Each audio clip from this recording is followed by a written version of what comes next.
YouTuber जो होता है ना, उसकी जब यूट्यूब से पहली पेमेंट आती है, भाई साहब क्या अलग लेवल की खुशी होती है। क्योंकि पहली पेमेंट भाई बहुत मेहनत करने के बाद मिलती है।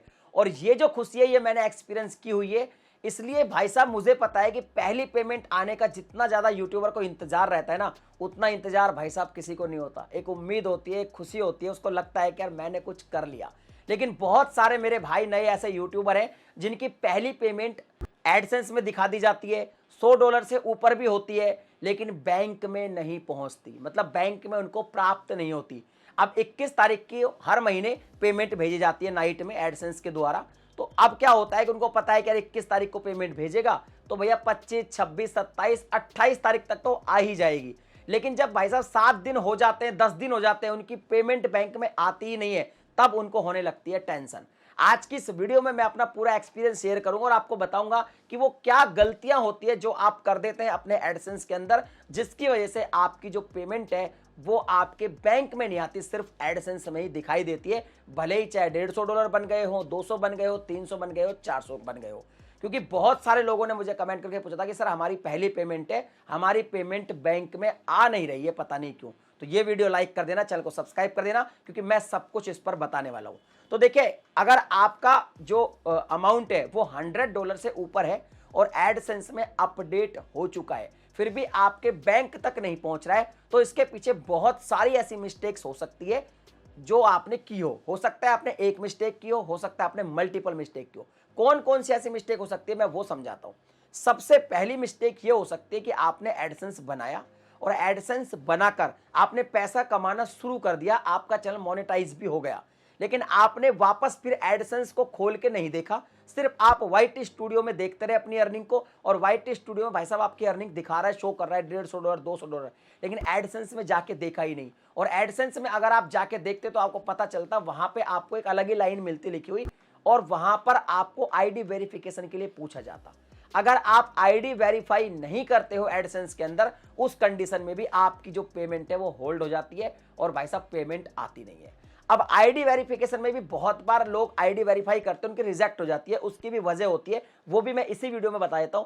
कई लोग आधार कार्ड से ही अपनी आईडी वेरीफाई करते हैं, जो कि रॉन्ग है। आधार कार्ड से गूगल में कभी भी नहीं वेरीफाई होती है आपकी आईडी। तो आपका तो पैन कार्ड लगाना है, या तो पासपोर्ट लगाना है, या तो डीएल लगाना है, ये सब आप लगाओगे तभी आपकी आईडी, या वोटर आईडी कार्ड भी लगा सकते हो, तब आपकी आईडी वेरीफाई होगी। या फिर आपने जो फोटो क्लिक किया आईडी का वो अच्छे से क्लिक नहीं किया, उस पर ज्यादा लाइट्स आ रही है या कोने कटे हुए, तो भी आपकी आईडी वेरीफाई नहीं होगी।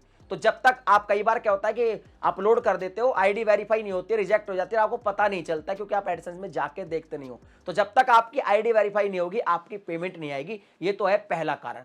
अब बात करते हैं कारण नंबर 2 की।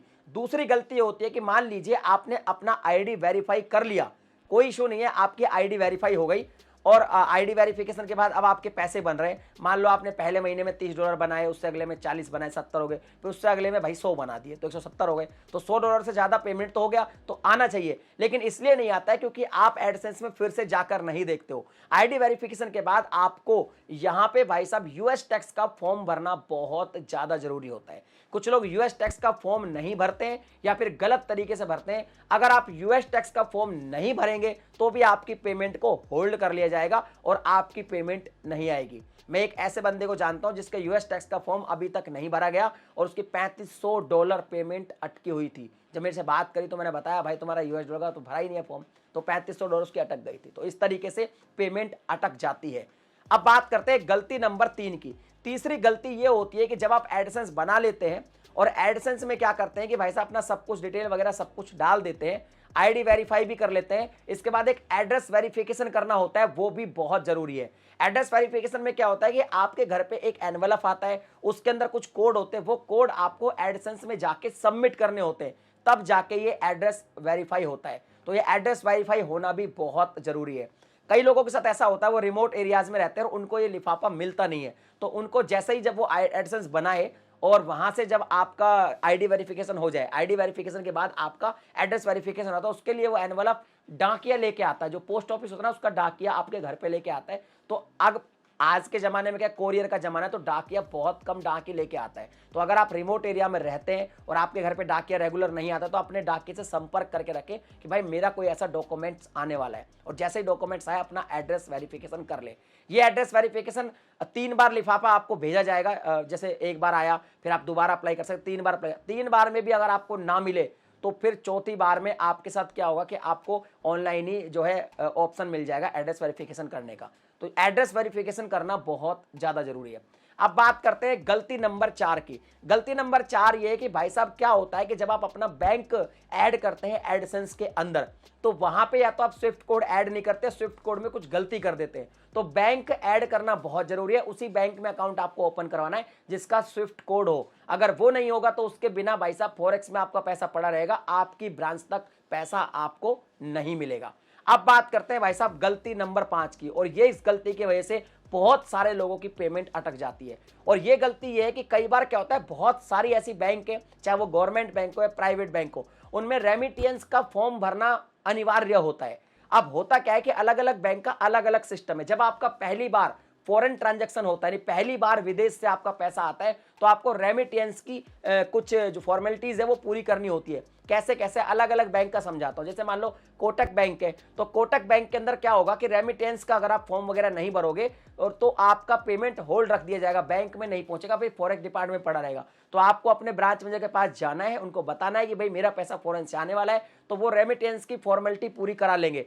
कई बैंकों में एवरी मंथ भी करानी पड़ती है, ज्यादातर मैनेजर खुद ही कर देता है, लेकिन एक बार आपको करानी पड़ेगी। गवर्नमेंट बैंक में भी ऐसा होता है।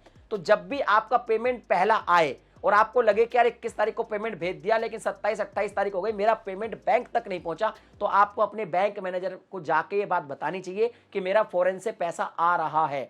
इवन बैंक मैनेजर आपसे, देखो प्राइवेट बैंक वाले तो काफी सपोर्टिव होते हैं, लेकिन गवर्नमेंट बैंक वाले आपसे ये कह सकते हैं कि भैया पैसा कहां से आ रहा है, हमें उसका ये नंबर दो, यूटीआर नंबर दो, ये दो वो दो। तो उनको बताओ कि मेरा पैसा रेमिटेंस से आ रहा है। हो सकता है आपके पास उसका एक मैसेज भी है। ज्यादातर केसों में जब पहला पैसा आपका आता है तो रेमिटेंस का एक मैसेज आपके मोबाइल पे आ जाता है, तो उस पर थोड़ा ध्यान दें।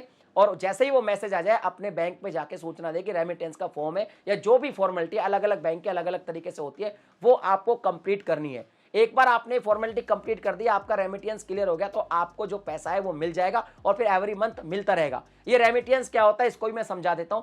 देखो सिस्टम सीधा सा है कि आपका जो पैसा होता है वो फॉरेन से आता है डॉलर में, और डॉलर में आता है फॉरेक्स डिपार्टमेंट के अंदर। फॉरेक्स डिपार्टमेंट के अंदर आता है और स्विफ्ट कोड से पता चलता है कि आपकी शाखा कहां पर है, और वो पैसा आपको आपकी करेंसी में मिलेगा। जैसे आप इंडिया में रहते हो तो भाई साहब आपको मिलेगा वो INR के रूप में, या फिर अलग कंट्री में रहता है तो उसके हिसाब से मिलेगा। तो रेमिटेंस क्या होता है कि रेमिटेंस को चार्ज लेता है उस कन्वर्जन का, तो उसके लिए आपको एक फॉर्मेलिटी पूरी करनी होती है। जब आपका पैसा आएगा तो आप जब स्टेटमेंट देखोगे तो आपको पता चलेगा कि आपका इतना पैसा आया था और इतना चार्ज जो है फॉरेन जो करेंसी कन्वर्जन है वो कटा है।